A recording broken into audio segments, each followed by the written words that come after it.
My advice would be delay, delay, delay. There are absolutely no safeguards on these apps.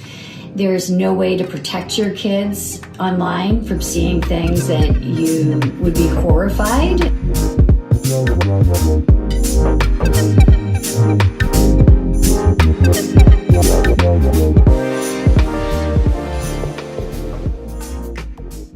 Kristin, so nice to speak with you today. As a parent of two boys, I don't think you would have imagined being a national voice in kids' online safety. Tell us a bit about Carson and what happened to your family in 2020. So Carson was my second son, and he was a bright light. He was funny. He was creative. He liked acting. He liked scary movies and jump scares. And the pandemic happened, and we all were isolating. The schools were closed. It went to online, and he felt lonely. He missed the social connection of school, and so he started reaching out over Snapchat to his high school classmates. We had waited for technology until he had gotten to high school. Had hoped he would stay off apps, but he begged for Snapchat in 10th grade because that was the way all the kids were connecting. And we didn't realize that Snapchat had put anonymous apps on the back end of their product.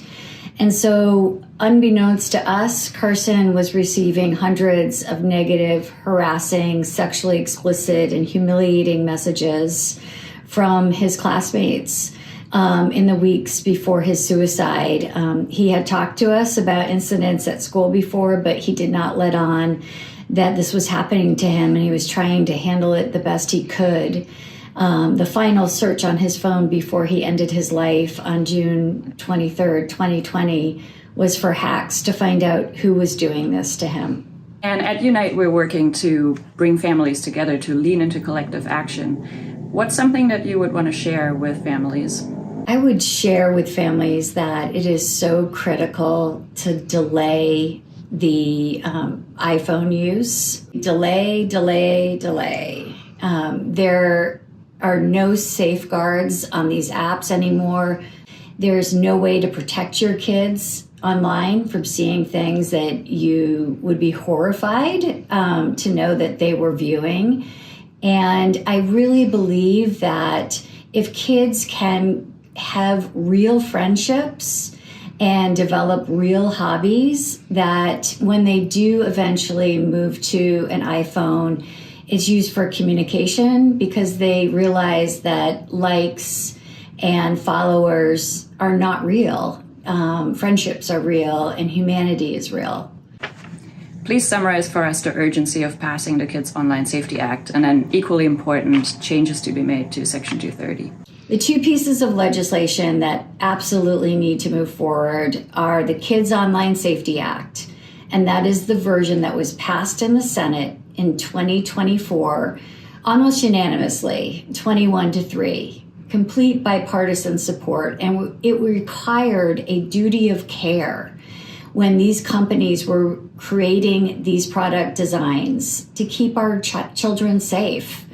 And the second piece of legislation that is greatly needed is Section 230 reform. And that's the 30-year-old bill that enables these companies to be immune from lawsuits. And so this way, we would catch them on the front end and catch them on the back end. If they don't make their products safe, then they need to be held legally liable for it.